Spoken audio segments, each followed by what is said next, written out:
Hello friend, welcome to BPSC platform. आज current affair के session में करने वाले हैं 20 और 21 जुलाई के महत्वपूर्ण करंट अफेयर। आइए स्टार्ट करते हैं आज के महत्वपूर्ण करंट अफेयर को। पहले करेंगे हम लोग कल के हेडलाइन का रिवीजन। ओके, तो हमारा कल का हेडलाइन है इथोपियन प्राइम मिनिस्टर कौन है जिन्होंने दूसरी बार जीत हासिल की है बहुत ही बड़े मेजोरिटी के साथ। उनका नाम क्या है? तो अबी अहमद। क्या नाम उनका है? अबी अहमद। अबी अहमद का नाम आपने सुना होगा, नोबेल प्राइज विजेता भी रह चुके हैं। तो आप लोग बताइए कि कब ये नोबेल प्राइज विजेता रह चुके हैं? अबी अहमद इथोपिया के प्राइम मिनिस्टर हैं। अबी अहमद अबी अहमद इथोपिया के प्राइम मिनिस्टर हैं। इन्हें नोबेल प्राइज की अगर बात करें 2019 में मिला था शांति के क्षेत्र में। ठीक है, इथोपिया और एरिट्रिया के बीच में जो कॉन्फ्लिक्ट था उसको शांति समझौता करने के मामले में मिला था 2019 में। ठीक है, इन्हें इथोपिया का नेल्सन मंडेला भी बोलाता है। एक बात बताइए, इथोपिया जो है कौन से कॉन्टिनेंट में है? अगर हम बात करेंगे तो अफ्रीका कॉन्टिनेंट में है। आपको मैंने बताया था अफ्रीका कॉन्टिनेंट में हॉर्न ऑफ अफ्रीका। तो हॉर्न ऑफ अफ्रीका में कौन कौन से कंट्री हैं, ये कमेंट करके मुझे बताइएगा कि हॉर्न ऑफ अफ्रीका में कौन कौन से कंट्री आते हैं, मीन्स कि अफ्रीका के। ठीक है, बताना आपको। ठीक है, अबी अहमद हो जाएंगे। द बुक ग्रेट लाइन, आप देख सकते हैं एक बुक है द ग्रेट लाइन। इस बुक को किसने लिखा ये बताना। बहुत ही छोटी 3 ईयर ओल्ड ऑथर हैं, उन्होंने इस बुक को लिखा है the great weak lion. Christy Knight. क्या नाम उनका? Chrissy Knight. तो बहुत ही महत्वपूर्ण सवाल है आपके लिए। मलयालम के पत्रकार हैं, मलयालम भाषा के, मलयालम जर्नलिस्ट हैं, नोवेलिस्ट भी हैं, पोएट भी रह चुके हैं। इन्हें बहरीन का एक अवार्ड है, मैं उस अवार्ड का पहले नाम लिख दूं। तो ये जो हम कल के करंट अफेयर में हेडलाइन में करेंगे एग्जैक्टली सेम यहाँ पे चीजें रहेगा। ठीक है, तो ये आपको पूरे अच्छे से हेडलाइन को देखना है। ठीक है, बहरीन, क्योंकि ये भी आपका समझ ली कि यहाँ पर भी आप सब करंट अफेयर ही देख रहे हैं। Bahrain Keraleeya Samajam literature prize. ठीक है, तो ये प्राइज मिला है आपको ध्यान होना चाहिए ओमचेरी एन पिल्लई। ठीक है, ओमचेरी एन पिल्लई को अवार्ड मिला है बहरीन का Keraleeya Samajam literature prize for 2021। World day for international justice, ये कब मनाया जाता है? 17 जुलाई को। अब देखिए, जो इंटरनेशनल जस्टिस की अगर हम बात करते हैं 17 जुलाई को मनाया गया इस बार। इस बार का थीम क्या था? मैंने बताया था a call for social justice in digital economy. तो कुल मिला के ये है कि इस बार डिजिटल इकोनॉमी के लिए जस्टिस की बात की गई है। इस बार का थीम रहा है world day for international justice. Okay, 17 जुलाई को मनाया था, ये आपको याद रखना है। ठीक है, चलिए स्टार्ट करते हैं कल के करेंट अफेयर का रिवीजन। किस कंट्री ने पहला एम्बेसी स्टैब्लिश किया है इजराइल के अंदर? पहला गल्फ कंट्री है यूनाइटेड अरब एमिरात। इसने इजराइल के अंदर अपना पहला दूतावास खोला है, एम्बेसी खोला है। ओके, कहां पर? तो तेल अवीव स्टॉक एक्सचेंज है इजराइल में, वहां पर। ओके, अगर अब्राहम समझौता की बात करते हैं तो इजराइल और यूएई के बीच में हुआ था। अगर हम बात करते हैं first AI university world sport destination, ये दोनों अबू धाबी है जो कि यूएई का कैपिटल है। इजराइल के पीएम, इजराइल के प्रेसिडेंट, ये दोनों महत्वपूर्ण है, नफ्ताली बेनेट और इत्साक हरगोच। मोसाद इजराइल का एक बात करते हैं इंटेलिजेंस एजेंसी, अगर हम बात कर लेते हैं तो वो है, उसके डायरेक्टर बने हैं डेविड वार्नियर। तो मोसाद इजराइल के संसद को नीसेट बोलते हैं। ठीक है, पहला गल्फ कंट्री यूएई बन चुका है जिसने कि वहां पे दूतावास एस्टैब्लिश किया। ओके, आगे चलते हैं।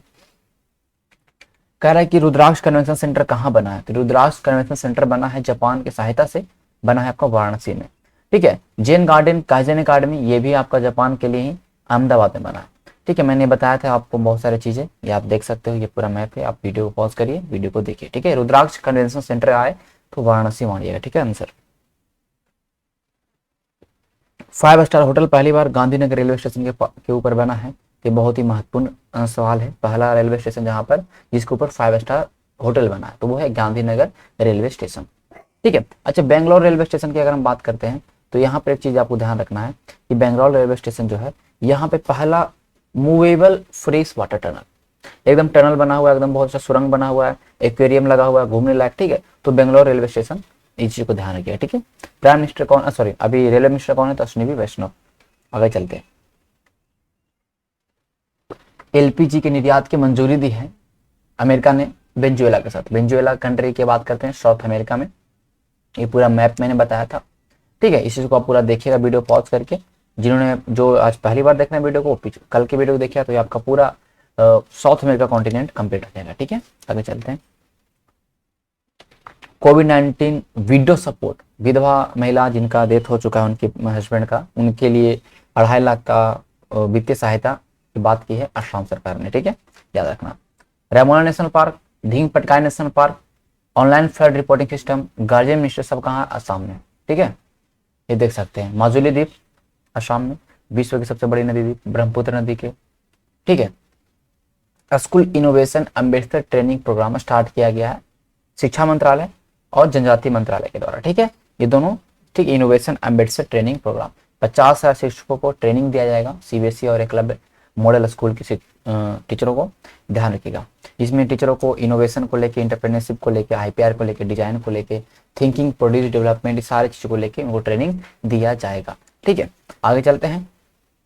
किसान सारथी, किसान सारथी की बात अगर हम करते हैं तो ये डिजिटल प्लेटफॉर्म लॉन्च किया गया है कि फार्मर को राइट इन्फॉर्मेशन मिलेगा राइट टाइम पे, जो भी इन्फॉर्मेशन चाहिए उनको कृषि विज्ञान केंद्र से वो उनको मिलेगा। ये अभी 93वां फाउंडेशन डे था आई कार का, उसके ही स्थापना दिवस पे ये डिजिटल प्लेटफॉर्म को लॉन्च किया गया, इस चीज को ध्यान रखिएगा, ठीक है। तो अब देखिए, कोविड टीका संग सुरक्षित वन धन और उद्यम की अगर बात करें, कैंपेन जो चलाया गया है मिनिस्ट्री ऑफ ट्रैवल अफेयर के द्वारा चलाया गया है, इसको ध्यान रखिएगा, ठीक है, ट्राइफेड के द्वारा, ठीक है, ट्राइफेड के द्वारा, ये पूरा पढ़ लेना आपको। अब आ गया हमारा आज के करेंट अफेयर, और आज के करेंट अफेयर में हम बात डिस्कस करते हैं। पहले मैंने बताया आपको कि हम लोग रोज क्या करेंगे, प्रीवियस करेंट अफेयर, जो भी जनवरी से लेके, अगर हम बात करते हैं जनवरी से लेके जून तक के जितने भी करेंट अफेयर हैं उसको हम लोग बस मिक्सअप रूप में यहाँ पर रोज 4, 5, 6, 7 करेंट अफेयर करते जाएंगे, तो क्या होगा कि आपका करेंट अफेयर बार बार रिपीट होते होते याद हो जाएगा। जेल को ऐतिहासिक महत्व देखते हुए महाराष्ट्र सरकार ने जेल पर्यटन, तो जेल पर्यटन की शुरुआत कौन से की, महाराष्ट्र में, ठीक है। 3.5 किलोमीटर की लंबाई वाला सबसे बड़ा लंबी मालगाड़ी वासुकी, ठीक है, वासुकी किसने लॉन्च किया, दक्षिण पूर्व मध्य रेलवे, दक्षिण पूर्व मध्य रेलवे, ठीक है, south east railway, south east central railway, ठीक है, ध्यान रखिएगा। जम्मू कश्मीर में सबसे बड़ा जो आर्क ब्रिज की अगर बात करते हैं, इस तरह का जो ब्रिज की अगर बात करते हैं, ये ब्रिज कहाँ बना है भाई, तो सबसे बड़ा जो आर्क ब्रिज बना है ये बना है चेनाब नदी पर, कहाँ, जम्मू कश्मीर में, दुनिया का सबसे ऊंचा, ठीक है। केंद्रीय बजट का कुल व्यय कितना है, इस बार का जो केंद्रीय बजट का कुल व्यय रखा गया है, कुल एक्सपेंडिचर रखा गया है 34,83,236, 34,83,236, याद रखना, पूरी सब कुछ याद रखना, ठीक है। राजकोषीय घाटा 6.8%, पूरा बजट में आपको एक वीडियो लाऊंगा, पूरे बजट का जितना भी एमसीक्यू हो सकता है 30-40 पूरा बजट को मैं कंप्लीट करवा दूंगा उससे, ठीक है, क्योंकि उससे भी सवाल आने की संभावना रहती है, बिहार बजट हो या आपका सेंट्रल बजट हो, यूनियन बजट, तो यूनियन बजट और बिहार बजट दोनों का स्पेशल वीडियो आएगा, अभी टाइम है, ठीक है, आपकी एग्जाम से पहले आएगा। राजकोषीय घाटा रखा गया इस पर कितना, 6.8% का टारगेट, ठीक है, और बजट का कुल व्यय कितना रखा गया, 34,83,236। All time favourite for children ये बुक है रस्किन बॉन्ड का। सुपर 75 स्कॉलरशिप लॉन्च किया गया जम्मू कश्मीर के द्वारा, सुपर 75 स्कॉलरशिप किसके द्वारा लॉन्च किया गया है, जम्मू कश्मीर के द्वारा। 93 ऑस्कर अवार्ड में सबसे बेस्ट फिल्म किसको मिला भाई, नोमैडलैंड को, नोमैडलैंड को, ठीक है, ये आपको ध्यान रखना है, नोमैडलैंड को सबसे बेस्ट फिल्म का अवार्ड किसको मिला है, नोमैडलैंड को, ओके, याद रखना है। बेस्ट एक्टर का अवार्ड आपको पूरे ऑस्कर अवार्ड में कमेंट करके बताना, ठीक है। बेस्ट एक्टर, बेस्ट एक्ट्रेस दोनों का अवार्ड किनको मिला है आपके ऑस्कर अवार्ड 2021 में, कमेंट करके आपको बताना है, ठीक है। आज की हेडलाइन, इंटरनेशनल ओलंपिक एसोसिएशन ने बीके सिन्हा को, sorry international not, Indian Olympic, ठीक है, इंडियन ओलंपिक एसोसिएशन ने जो बीके सिन्हा है उन्हें सुरक्षा के लिए भी, और अगर हम बात करते हैं तो प्रेस अटैचे के रूप में भी उन्हें नामित किया गया, ठीक है, पहली बार, ध्यान रखिएगा, बीके सिन्हा को अपॉइंट किया गया है प्रेस अटैचे। प्रेस अटैचे में जो भी ओलंपिक के समय जो भी प्रेस से जो भी वार्ता वार्ता होगा, सब कुछ होगा, उनको इन्फॉर्मेशन देना होगा, सबका काम इन्हीं का होता है। ठीक है, तो इस बार कौन बने हैं? बीके सिन्हा। ज्वेलर कौन बने हैं? पवन सिंह। ठीक है, दीपक काबरा। बीके सिन्हा क्या बने? Press अटैचे and security. तो ये सारे महत्वपूर्ण चीजें इंडियन ओलंपिक के लिए याद रखना, क्योंकि इंडियन ओलंपिक का सवाल तो फिक्स है, एक दो सवाल आएगा आएगा। तो इंडियन ओलंपिक में कौन कौन शामिल हुए, कौन कौन मेडल लाएंगे, उनको याद रखना। कौन पहली बार शामिल हुए थे इस बार, वो याद रखना। कौन पहली बार ज्वेलर बने हैं, ये सब एकदम आपके दिमाग में छपा होना चाहिए। ठीक है, तो इंडियन ओलंपिक के लिए स्पेशल वीडियो भी आएगा एग्जाम के पहले। जो जो महत्वपूर्ण टॉपिक रहेगा, एकदम हॉट टॉपिक जिसको हम बोल सकते हैं, उनका वीडियो स्पेशल आएगा, उसके लिए आपको परेशान नहीं होना। ठीक है, हिमाचल प्रदेश में कुल्लू में शुरू हुआ भारत का पहला भिक्षु फल मोंग फ्रूट। मोंग फ्रूट ये सब चाइना में ये उपजाया जाता है। ठीक है, अगर हम बात करते हैं इस फ्रूट के बारे में, तो ये फ्रूट हिमाचल प्रदेश में कुल्लू में पहली बार इसका कल्टीवेशन स्टार्ट हुआ। हम बताएंगे मोंग फ्रूट क्या है, इसको जब एमसीक्यू में हम लोग पढ़ेंगे तो। ठीक है, लेकिन मोंग फ्रूट कहाँ स्टार्ट हुआ? कुल्लू में, हिमाचल प्रदेश में, इतना याद रखना। ठीक है, सफिशिएंट। इंटरनेशनल क्रिकेट काउंसिल आपका ध्यान रखिएगा, आईसीसी। आईसीसी ने शामिल किया है 3 country, Mongolia, Tajikistan and Switzerland को अपने नए सदस्य के रूप में। इन लोग भी खेलेंगे, मंगोलिया, ठीक है, राजधानी उलान बटोर, तजाकिस्तान, स्विट्जरलैंड। 2 एशिया कंट्री हो गए और एक आप देख सकते हैं स्विट्जरलैंड, जो कि यूरोप का कंट्री हो गया। इस बार वो शामिल हुए हैं किसमें? तो खेलेंगे क्रिकेट। ठीक है, तो अब 106 मेंबर हो चुके हैं इन आईसीसी में। ठीक है, ये महत्वपूर्ण सवाल है। ओके, कमेंट करके बताना है आईसीसी के प्रेसिडेंट कौन है। ठीक है, देखिए, ब्रिटेन के Mercedes driver Lewis Hamilton, British grand prix, ये रेस का प्रतियोगिता है। तो ब्रिटिश ग्रैंड प्रिक्स कौन जीता है 2021 वाला? Lewis Hamilton. कहाँ के हैं? ब्रिटेन के लुइस हैमिल्टन। आपको पूरा ग्रैंड प्रिक्स मैं यहाँ पे याद करा दूंगा। Bahrain British, Portuguese Spanish. पुर्तगाल स्पेन कहाँ पे है? एक जगह पे है, ब्रिटिश और बहरीन। ठीक है, ब्रिटिश बहरीन, बीबी, पुर्तगाल और स्पेन। बीबी, पुर्तगाल और स्पेन, ये कौन जीते हैं? पूरे चारों ग्रैंड प्रिक्स को कौन जीता है? लेविस हैमिल्टन, जो कि है अमेरिका के। कहाँ के हैं? अमेरिका, सॉरी यूके के, नॉट अमेरिका। ठीक है, देखिए यहाँ पे ब्रिटिश के हैं, तो ब्रिटिश ब्रिटेन के हैं। कौन है? Lewis Hamilton. किसके ड्राइवर है? मर्सिडीज के। ठीक है, अब देखिए बाकी जितना भी आएगा, बीबी और पुर्तगाल स्पेन को छोड़कर जितना भी आ जाएगा, वो सब कौन जीते हैं इस बार?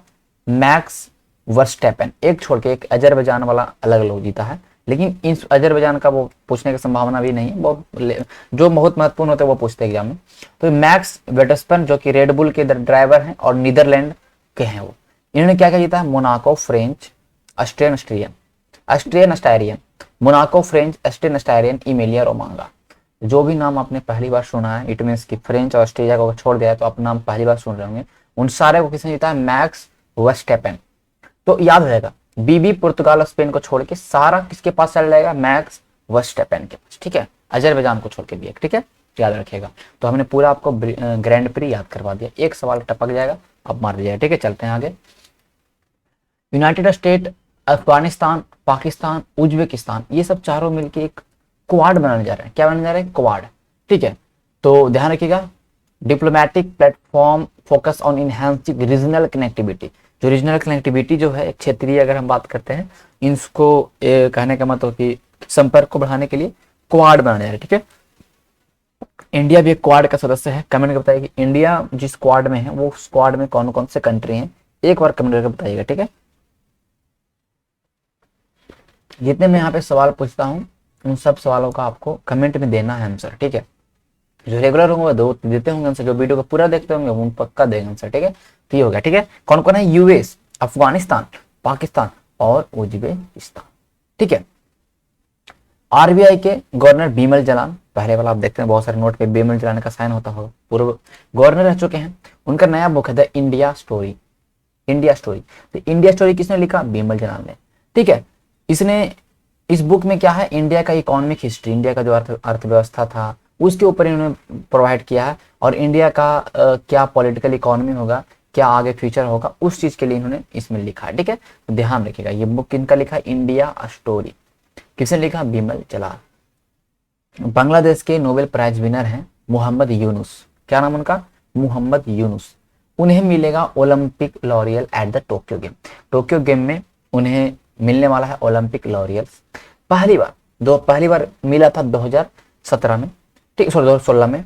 अब 5 साल बाद फिर मिलने वाला है 2021 में मोहम्मद यूनुस को। पहली बार किनको मिला था? केनिया के फॉर्मर ओलंपियन कीप केनो को मिला था। ठीक है, ये उन्हें मिलता है, ये उन्हें मिलता है, समझिए कि ओलंपिक लॉरेट उन्हें मिलता है जो अपना स्पोर्ट के क्षेत्र में काम करते हैं, पीस के क्षेत्र में काम करते हैं। ठीक है, मतलब आईओसी इंटरनेशनल ओलंपिक कमेटी को लगेगा कि नहीं ये इस क्षेत्र में सही काम कर रहा है। ठीक है, तो ये कहने का मतलब ये है कि उस क्षेत्र में के लिए इन्हें ओलंपिक लॉरेट मिला है। किसके लिए मिला? इनको किसके लिए मिला? Sport for development. ठीक है, ये स्पोर्ट के क्षेत्र में बहुत अच्छा काम किए हैं उनके डेवलपमेंट के क्षेत्र में, इसलिए इन्हें इस बार क्या मिलने वाला है? Olympic L'Oréal. ओके, ध्यान रखना। ठीक है, उसी तरह से 2016 में पहली बार किसको मिला था? केनिया के केप केनो को। ठीक है, क्योंकि उन्होंने चिल्ड्रन होम स्कूल खोला था एथलीट और एक एथलीट ट्रेनिंग सेंटर खोला था। देख सकते हैं बहुत अच्छा काम किया है उन्होंने, इसलिए ये अवार्ड मिलता है, ये ध्यान रखना है। ठीक है, आज ये करंट अफेयर पे चलते हैं। किसने इंट्रोड्यूस किया है one stop solution retail direct scheme to facilitate investment in the government security by the individual? एक इंडिविजुअल के द्वारा, एक व्यक्तिगत, जैसे कि हम लोग हो गए, आप लोग हो गए, उनके द्वारा एक रिटेल डायरेक्ट स्कीम उसके लिए किया गया है कि आप जो भी गवर्नमेंट की जो भी कहने का सिक्योरिटीज होंगे उसमें आप इन्वेस्ट कर सकते हैं। ठीक है, उसके लिए आप देखिए, ध्यान रखिएगा, रिटेल इन्वेस्टर कौन होंगे? हम लोग खुदरा जिसको बोलते हैं रिटेल इन्वेस्टर होंगे। ठीक है, हम लोग एकदम प्रोफेशनल नहीं, नॉन प्रोफेशनल है, रिटेल इन्वेस्टर हो गए। तो क्या होता है कि जैसे हम लोग देखते हैं शेयर बाजार में क्या करते हैं, शेयर बाजार में बॉन्ड खरीदते हैं, शेयर बाजार में हम लोग शेयर किसी का शेयर खरीदते हैं। ठीक है, तो वो शेयर अगर बढ़ेगा तो हमारा इनकम होगा, वो शेयर जाएगा तो हमारा ही पैसा जाएगा, ये तरीका होता है। ठीक है, तो लेकिन अब गवर्नमेंट सिक्योरिटीज भी होते हैं। तो पहले गवर्नमेंट सिक्योरिटी को प्राइवेट मतलब कहने का मतलब कि हम लोग नहीं खरीद सकते थे, मतलब सब लोग नहीं, मतलब रिटेल रूप में गवर्नमेंट सिक्योरिटी को खरीदना पॉसिबल नहीं था, नहीं खरीदते। लेकिन अब क्या किया कि अब ओपन, ध्यान रखिए, gilt account, open gilt account खोल सकेंगे लोग, और ये गिल्ट अकाउंट को खोल के खुद से ऑपरेट कर सकते हैं, खुद से मेंटेन कर सकते हैं इस अकाउंट को, और उस अकाउंट के थ्रू गवर्नमेंट सिक्योरिटी जैसे कि ट्रेजरी बिल, ठीक है, ध्यान दीजिएगा, डेटेड सेट, ठीक है, ट्रेजरी बिल हो गया, डेटेड सिक्योरिटीज हो गया, इन सारे को खरीद सकते हैं एक आम आदमी, एक नॉन प्रोफेशनल लोग इसको खरीद बिक्री कर सकते हैं इस अकाउंट के थ्रू। ये तो डीमेट अकाउंट होता है, उसी तरह से क्या है, ओपन गिल्ट अकाउंट है। ठीक है, तो ट्रेजरी बिल जो भी गवर्नमेंट सिक्योरिटीज होते हैं, गवर्नमेंट सिक्योरिटीज क्या होता है ना कि एक जैसे आप गवर्नमेंट सिक्योरिटी ले लीजिए, एक गवर्नमेंट का कोई भी सिक्योरिटी ले लिए, तो ये सिक्योरिटी में रहता है कितना परसेंट आपको, 10% आपको प्रॉफिट मिलेगा। तो आपको कभी भी बेचिए, आपको 10% प्रॉफिट मिलना है तो मिलना है। शेयर बाजार की तरह नहीं है कि आपका प्रॉफिट इसमें अगर घटा गया तो घटा नहीं, तो गवर्नमेंट सिक्योरिटी में रिस्क नहीं होता है। ठीक है, रिस्क फ्री होता है, इस चीज को ध्यान रखिएगा। ठीक है, तो ट्रेजरी बिल 1 साल के लिए आता है, इसका डेट है 1 साल से, मतलब मैक्सिमम 1 साल तक के लिए आप ले सकते हैं। लेकिन वही अगर हम डेटेड सिक्योरिटी की बात करते हैं तो 5 ईयर से भी एबव 40 साल तक रहता है। ठीक है, इस चीज को ध्यान रखिएगा। ठीक है, ये हो गया। तो retail investor retail direct scheme के थ्रू ओपन गिल्ट अकाउंट खोल सकते हैं, और सरकारी प्रतिभूतियों में, गवर्नमेंट प्रतिभूतियों में, सिक्योरिटीज में वो डील कर सकते हैं, वो ट्रेड कर सकते हैं। इस बात को आप लोग ध्यान रखिएगा। ठीक है, तो ये किसने स्टार्ट किया? आरबीआई ने। आरबीआई ने इसकी मंजूरी दी है, आरबीआई ने। ठीक है, समझिएगा आप लोग। बोनालू महोत्सव, बोनालू महोत्सव कहाँ मनाया था? बोनालू महोत्सव एक तरह का त्योहार तेलंगाना में मनाया जाता है। कहाँ मनाया जाता है? तेलंगाना में। कुछ ऐसे महत्वपूर्ण त्योहार है, मैं आपके सामने रख दूंगा। देखिए, बोनालू एक पारंपरिक लोक उत्सव है। मुझे कमेंट आया था कि हिंदी में वीडियो बनाया जाए, तो मैं अब हिंदी में चीजों को रख देता हूँ। ठीक है, कोई दिक्कत नहीं है, हिंदी इंग्लिश दोनों मिक्सअप कर देंगे। बोनालू एक पारंपरिक लोक उत्सव है जो तेलुगु महीने के आषाढ़ जून जुलाई में मनाया था। अभी आषाढ़ चल रहा है, अब बाद में सावन आएगा। ठीक है, तो हैदराबाद और सिकंदराबाद दोनों जुड़वा शहरों में मनाया था। ठीक है, मेनली जो फोकस है हैदराबाद और सिकंदराबाद के जुड़वा शहरों में 25 मंदिरों में देवी महाकाली को पारंपरिक बोनम भोजन से उत्पन्न, मतलब कहने का मतलब कि भोजन की पेश, एक तरह का प्रसाद, एक तरह का भोजन है जो माँ काली को अर्पित किया था हैदराबाद सिकंदराबाद के जुड़वा शहरों के 25 मंदिरों में। तो ये बोनालू महोत्सव कहाँ? तेलंगाना। जितने भी महोत्सव हैं नए नए जो भी आपको याद रखने हैं, जैसे कि आप है लुगनगाई, सिरू लिली फेस्टिवल, लाई हरोबा, चेरी ब्लॉसम, ये सारे कहाँ के हैं? मणिपुर के, महत्वपूर्ण। ठीक है, राजा प्रभा ओडिशा के, नौवा खाई ओडिशा, राजा प्रभा अभी हाल में मनाया गया उड़ीसा, नवखई उड़ीसा और छत्तीसगढ़ दोनों में, चेरी ब्लॉसम फेस्टिवल्स मेघालय में, चेरी ब्लॉसम माओ मणिपुर में, चपचारकोट, ठीक है, या चापारकोट जिसको बोलते हैं मिजोरम में, पांग लसोल लोसार सागादावा कहाँ सिक्किम में, पांग लसोल लोसार सागादावा कहाँ सिक्किम में, चपारकुट मिजोरम में, नमस्ते ओरछा चिल्ली फेस्टिवल, तानसेन समारोह Mandu, Mandu festival, Khajuraho dance festival, ये सब कहाँ मनाया जाता है, मध्य प्रदेश में। हॉर्नबिल फेस्टिवल, मुआसू फेस्टिवल नागालैंड में, हॉर्नबिल फेस्टिवल की बात कर ले, मुआसू फेस्टिवल की बात कर ले, कहाँ मनाया था भाई, तो नागालैंड में मनाया था। ठीक है, तो ऑलमोस्ट मैंने जितने भी फेस्टिवल्स हैं, जितने भी महत्वपूर्ण फेस्टिवल हैं, उसको मैंने यहाँ पे कवर कर दिया। अगर आपको बहुत सारे अगर याद हैं, बहुत सारे अगर फेस्टिवल्स अगर आपको याद है तो आप मुझे कमेंट में जरूर बताइएगा। जैसे देखिए, अगर मैं थोड़ा सा एक दो फेस्टिवल की मैं बात करूँ, फुल देई फेस्टिवल है, फुल देई जहां ज्यादा फूल होगा उत्तराखंड। मैं कुछ फेस्टिवल का नाम लेता हूँ, ठीक है। फुल देई फेस्टिवल कहाँ भैया, उत्तराखंड, फुल देई FUL, ओके। फुल देई फेस्टिवल कहाँ है, तो आपका उत्तराखंड है। ठीक है, देव सूर्य महोत्सव, देव सूर्य महोत्सव कहाँ, तो आपका बिहार, तो बिहार को मत भूलिए, देव सूर्य महोत्सव। ठीक है, ठीक है। अब देखिए एक चीज और, बुद्ध कम्मा फेस्टिवल, बुद्ध कम्मा फेस्टिवल तेलंगाना, बोनालू बुद्धकम्मा, ये कहाँ भैया, कहाँ आपका, तेलंगाना में। ठीक है, जल्लीकट्टू याद ही होगा आपको, तमिलनाडु, तमिलनाडु। ठीक है, अब देखिए एक और फेस्टिवल है तेलंगाना का, अंत प्रज्ञय, अंत प्रज्ञय कहाँ का, तेलंगाना। तेलंगाना का 3 फेस्टिवल, बुद्धा कम्मा, अंत प्रज्ञय और बोनालो फेस्टिवल, ये कहाँ का, तेलंगाना का। ओके, ध्यान रखिए, लोसार फेस्टिवल, लोसार फेस्टिवल देखिए यहाँ पर, लोसार फेस्टिवल सिक्किम में भी, और लोसार फेस्टिवल एक जगह और हिमाचल प्रदेश में।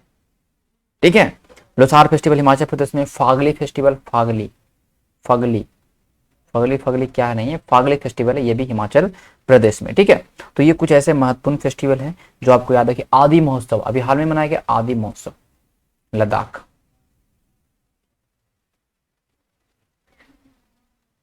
ठीक है, ये सारे फेस्टिवल्स आपको याद रखने हैं, कहीं भी एक सवाल आ सकता है एग्जाम में। ठीक है, आगे चलते हैं। फाइनेंस मिनिस्टर का भी मीटिंग हुआ था, आपका ध्यान रखिएगा, G20 के फाइनेंस मिनिस्टर का मीटिंग हुआ था। उसमें बोला गया जो ग्लोबल कॉर्पोरेट टैक्स है उसको 50% कर दिया है। ठीक है, तो ये G20 सवाल का उत्तर हो ही जाएगा। तो ग्लोबल कॉर्पोरेट टैक्स को 50% कर दिया, मतलब जितनी मल्टीनेशनल कंपनियां होती हैं जो दूसरे देश में अपना ऑफिस खोली है, उनको कहीं ना कहीं एक टैक्स देना पड़ता है, ग्लोबल कॉर्पोरेट टैक्स।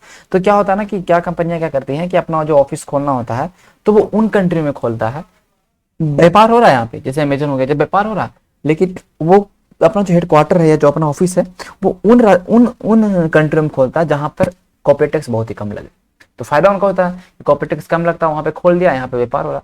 तो इस तरह से कहा गया नहीं, ये प्रॉब्लम हो रहा है। और कहीं कहीं ये भी है कि कुछ कंट्रियां ग्लोबल कॉर्पोरेट टैक्स को बहुत ज्यादा बढ़ा के रखी है, तो कंपनी इसलिए भी नहीं खोलना चाहती है। तो बोला नहीं, एक मिनिमम कॉर्पोरेट टैक्स, मतलब जो कॉर्पोरेट टैक्स है उसको एक कर दिया जाए, एकदम सब जगह सेम कर दिया जाए। तो G20 जो भी है, G20 कंट्री है, उन्होंने उसके ऊपर अप्रूवल दे दिया, लेकिन अब हर एक जगह लागू होना बाकी है। तो ये किया है G20 कंट्री ने, किसने किया है, G20 कंट्री ने। ओके, अच्छा, G20 2021 इटली, कहाँ हो रहा है, इटली में। G20 2022 कहाँ होगा, इंडोनेशिया। 2023 वाला कहाँ होगा भैया, इंडिया। इसलिए Italy, Indonesia, India, III।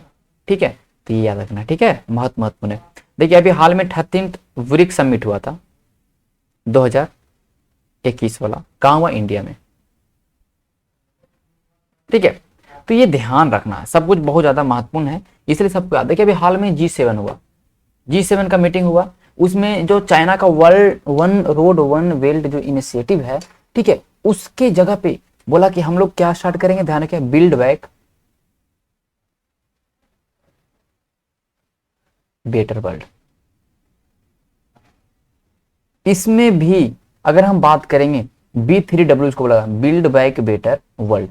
B3W initiative start किया, ये प्रोजेक्ट स्टार्ट किया गया। बोला गया इस प्रोजेक्ट के थ्रू जो भी लेस डेवलप इकोनॉमिक्स कंट्री हैं वहाँ पे इंफ्रास्ट्रक्चर को डेवलप किया जाएगा, ठीक है, वहाँ पे फंड दिया जाएगा। जिस तरह से क्या कर रहा है चाइना, जो पोर्ट बना रहा है, बोल रहा है चाइना कि हम इस तरह से ओल्ड सिल्क रूट है उसको हम कनेक्ट करेंगे, ठीक है, इंफ्रास्ट्रक्चर को डेवलप करेंगे और बहुत सारे देशों के बंदरगाह को कब्जा कर लेगा। तो ये उस चीज के लिए कहा कि नहीं, वो जो चाइना एक तरह से डेट ट्रैप का काम कर रही है, चाइना एक तरह से कर्जा दे के फिर उसको लूट ले रही है, इस तरह से बड़ा नहीं, ये B3W करेगा, वहां पे भी इंफ्रास्ट्रक्चर को डेवलप किया जाएगा और इसमें फाइनेंशियल कहने का मतलब सहायता प्रदान किया जाएगा उसके जगह पर, ठीक है। तो कहीं ना कहीं डायरेक्टली चाइना को एक तरह से कहने का मतलब कि कॉम्पीट किया, चाइना को एक तरह से जवाब दिया जा रहा है। B3W इनिशिएटिव किसने स्टार्ट किया? G7। कार्बिस बे डिक्लेरेशन बहुत महत्वपूर्ण, फ्यूचर में आने वाले पेंडेमिक उनके लिए कार्बिस बे डिक्लेरेशन, ये दो चीज बहुत महत्वपूर्ण है। Carbis Bay declaration, build back better world initiatives, ये तीनों G7 के द्वारा। G20 ने बोला ग्लोबल कॉर्पोरेट टैक्स को 15% कर देंगे भैया, ठीक है, 15% सब जगह रहेगा, ये ध्यान मल्टीनेशनल कंपनी से, ठीक है, तो ये ध्यान रखिएगा, ठीक है, ये सारे महत्वपूर्ण है, याद रखना, ठीक है। सार्क की बात करेंगे, स्थापना 1985 में, ठीक है, इसका स्थापना ढाका में हुआ, इसका हेडक्वार्टर काठमांडू में, हेडक्वार्टर काठमांडू, 1985 में ढाका में स्थापना हुआ। उसी तरह बीमस्टेक, बे ऑफ बंगाल, जो मल्टी सेक्टर, जो अगर हम बात करें कंट्रीज हैं, ठीक है, जो बे ऑफ बंगाल के आसपास वाले जितने भी कंट्री है, ठीक है, Bay of Bengal initiative for multi sector, ये जो अगर हम बात करते हैं, ये 1997 में स्थापना इसका हुआ, ओके। इसका भी हेडक्वार्टर कहाँ है? ढाका, इसका हेडक्वार्टर कहाँ? ढाका, ठीक है। ओपेक की बात करेंगे, ओपेक का हेडक्वार्टर कहाँ है? वियना, ऑस्ट्रिया में, ठीक है, इसका स्थापना 1960 में हुआ। कुछ कुछ महत्वपूर्ण ऐसे आपके सामने हैं जो आपको याद रखना, ठीक है। आगे चलते हैं। आरबीआई ने अभी इंपोज किया है रिस्ट्रिक्शन, किस की नया कस्टमर स्वैप नहीं करना, किस अगर हम बात करें किसके ऊपर, तो मास्टर कार्ड। बोला मास्टर कार्ड अब नया डेबिट कार्ड, क्रेडिट कार्ड को इशू नहीं कर सकता है 22 जुलाई के बाद से, ठीक है, बिकॉज ये जो स्टोरेज डाटा स्टोरेज जो आपका 2018 का जो पॉलिसी था उसके ऊपर ये मास्टर कार्ड नहीं से वर्क कर रहा है, उसके ऊपर मास्टर कार्ड सही से नहीं कर रहा है, इसलिए मास्टर कार्ड को बैन कर दिया गया 22 जुलाई 2021 के बाद, ठीक है, ध्यान रखिएगा। तो ये मास्टर कार्ड, ये ज्यादा इसमें कहने का मतलब कि याद नहीं रखना है, ठीक है। आगे चलते हैं। नेल्सन मंडेला इंटरनेशनल डे कब मनाया जाता है, ये आपको कमेंट में बताना है। यहाँ का उत्तर होगा 18 जुलाई। क्या होगा? 18 जुलाई। नेशनल जो नेल्सन मंडेला है, ठीक है, ये अफ्रीका की बात करते हैं, साउथ अफ्रीका के हैं। इंटरनेशनल डे मनाया जाता है 18 जुलाई को, ठीक है। नेल्सन मंडेला इंटरनेशनल डे मनाया जाता है 18 जुलाई को। ये पहले ब्लैक प्रेसिडेंट हुए अफ्रीका के। इन्हें गांधी ऑफ अफ्रीका बोला जाता है क्योंकि इन्होंने भी अपार्टाइड को रोक के, अगर हम बात करेंगे जो वहाँ पे जो काले गोरे में जो भेदभाव चल रहा था उसको इन्होंने बहुत ज़्यादा हद तक कम किया, ठीक है। तो जो अगर हम बात करें 1990 में अगर बात करते हैं, इन्हें भारत रत्न मिला है, ठीक है, पहले फॉरेनर जिन्हें भारत रत्न मिला है। 1993 की अगर हम बात करते हैं नेल्सन मंडेला की अगर बात करते हैं तो नोबेल पीस प्राइज भी मिल चुका है इन्हें, ठीक है। साउथ अफ्रीका का president Frederik William de Klerk को और इनको दोनों को मिला था नोबेल पीस प्राइज 1993 में, ठीक है। गांधी पीस प्राइज भी मिल चुका है 23 जुलाई 2008 को। बताना है कमेंट करके Gandhi peace prize for 2020, Gandhi peace prize for 2019 किन्हें मिला है इस बार? 2019 और 2020 दोनों एक ही साथ मिला, कमेंट में बताना, ठीक है। ऑटोग्राफी इनका है long walk to freedom. Long walk to freedom किनका बुक है? तो नेल्सन मंडेला का। तो आ सकता है लॉन्ग वॉक टू फ्रीडम किसने लिखा? नेल्सन मंडेला ने लिखा। या ये भी हो सकता है कि लॉन्ग वॉक टू फ्रीडम किसका बुक है? तो नेल्सन मंडेला का। बहुत ही महत्वपूर्ण है ये सवाल, ध्यान रखिएगा, ठीक है। आगे चलते हैं। 18 जुलाई को मनाया गया, इस चीज को आपको ध्यान रखना, ठीक है।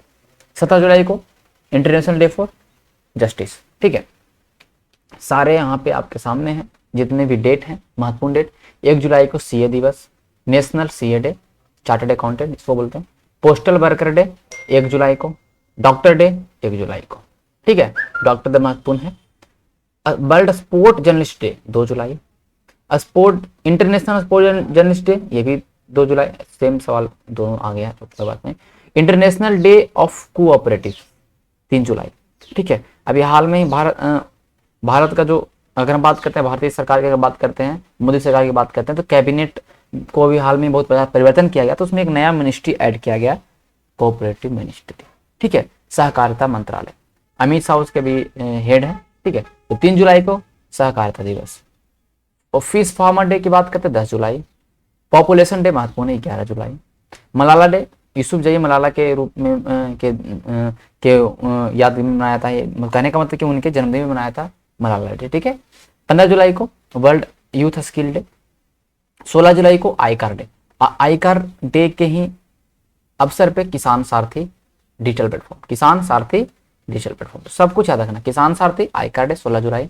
17 जुलाई को इंटरनेशनल डे फॉर जस्टिस। 18 जुलाई को नेशनल मंडेला डे, ठीक है। 15 जुलाई को वर्ल्ड यूथ स्किल डे। ये सारे डेट याद रखना। 11 जुलाई को 112 वर्ल्ड पॉपुलेशन डे। मैंने सब कुछ ऐसे करके याद करवाया है। आगे चलते हैं। ये बुक है आरएसएस बिल्डिंग इंडिया थ्रू सेवा। ये बुक है आरएसएस के ऊपर लिखा गया है, राष्ट्रीय स्वयं सेवक संघ के ऊपर लिखा गया है। कमेंट में बताना कि आरएसएस का स्थापना कब हुआ था, किसने किया था, ठीक है। ओके, इनको चाइनीज लैंग्वेज में ट्रांसलेट किया गया। तो बताइए बुक को किसने लिखा? पहला बार ये इसलिए फेमस हो, अभी ये बुक अभी इसलिए चर्चा में है क्योंकि इसको चाइनीज भाषा में कन्वर्ट किया गया। आरएसएस बिल्डिंग इंडिया थ्रू सेवा, सेवा के थ्रू इंडिया को किस तरह से बनाना है। ओके, ये बुक को किसने लिखा, किसके द्वारा रचित है, ये कमेंट करके बताना है। देखिए मैं अगर बात बता दूं, इस बुक को लिखा है सुधांशु मित्तल ने। किसने लिखा है? सुधांशु मित्तल ने। ओके, अच्छा ये बताइए जयराम रमेश की अगर बात करते हैं, इनका बुक है the light of Asia, the light of Asia. इनका बुक का नाम है द लाइट ऑफ एशिया। अच्छा, द लाइट ऑफ एशिया के नाम से किन्हीं और को जाना जाता है? महात्मा बुद्ध को। तो इनका बुक का नाम है, जयराम रमेश के बुक का नाम है the light of Asia. Baljit Kaur Tulsi, मैंने बताया था ना ये बुक क्या, कौन सा बुक लिखा? द रामायण ऑफ, बहुत महत्वपूर्ण बुक है ये, द रामायण ऑफ श्री गुरु गोविंद सिंह जी, जो प्रधानमंत्री नरेंद्र मोदी को भी ये बुक भेंट किया गया है। बलजीत कौर तुलसी जी के द्वारा लिखा गया। ये एक एमपी की माँ है। ओके, करीना कपूर का बुक है pregnancy Bible, pregnancy Bible. Sudhanshu Mittal का बुक क्या है? बिल्डिंग इंडिया थ्रू सेवा। ध्यान रखिएगा, ठीक है, सारे महत्वपूर्ण है। फास्टर स्कीम को किस संस्थान ने अनाउंस किया है, बताना है। ये जो फास्टर बुक है इसको किस संस्थान ने अनाउंस किया है? तो ये देखिए फास्टर जो स्कीम की अगर हम बात करते हैं, इसको अनाउंस किया है सुप्रीम कोर्ट ने। सुप्रीम कोर्ट का एक और अगर हम बात करते हैं सुपेश पोर्टल, जो एआई के ऊपर बेस्ड है, एआई के ऊपर काम करता है। इसके अंदर ये जो हम बात करते हैं सुपेश की, अगर हम बात करते हैं पोर्टल जो डिजिटल प्लेटफॉर्म है, इसमें क्या है कि अगर कोई भी केस है, किसी तरह का भी केस आएगा, अगर उसका हम अगर डिटेल डालेंगे तो उससे रिलेटेड जितने भी केस पे डिसीजन दिया जा चुका है या उससे जितना भी पहले आ चुका है, तो उसके ऊपर उस केस के लिए जितने भी मटेरियल्स होंगे, जितने भी अगर हम बात करेंगे उसके रिलेवेंट में जितने भी मटेरियल्स होंगे, जितने भी चीजें होंगे, धारा वाला जो भी चीजें, वो सब सुपेश पोर्टल लाके आपको मतलब बता देगा इस पे ये चार्ज लगेगा, इस पे ये चार्ज, लेकिन डिसीजन नहीं देगा इस बात को, ठीक है। इसमें सवाल आपको फंसाया गया था कि सुपेश पोर्टल जो है ये आर्टिफिशियल इंटेलिजेंस पे वर्क करता है और ये डिसीजन को दे सकता है डिजिटल आर्टिफिशियल इंटेलिजेंस के रूप में। तो डिसीजन नहीं देगा, डिसीजन जज ही हमारे देंगे, बाकी ये उन चीज के लिए संबंधित जो भी जानकारी है वो देगा, ठीक है। सुपेश पोर्टल को लॉन्च किया था सुप्रीम कोर्ट ने। और फास्टर स्कीम किया, जो बेल होता है लोगों का, जो कैदियों का बेल होता है, बहुत ही स्लो प्रोसेस है, ठीक है, तो इसलिए फास्टर स्कीम को लॉन्च किया गया है सुप्रीम कोर्ट के द्वारा। Election commission, finance commission, high court, ठीक है, हाई कोर्ट को मैंने पढ़ा दिया बहुत अच्छे तरीके से। फाइनेंस कमीशन, इलेक्शन कमीशन को मुझे पढ़ाना है, ठीक है। तो सारे के बताइएगा, election commission article, finance commission article, high court का आर्टिकल।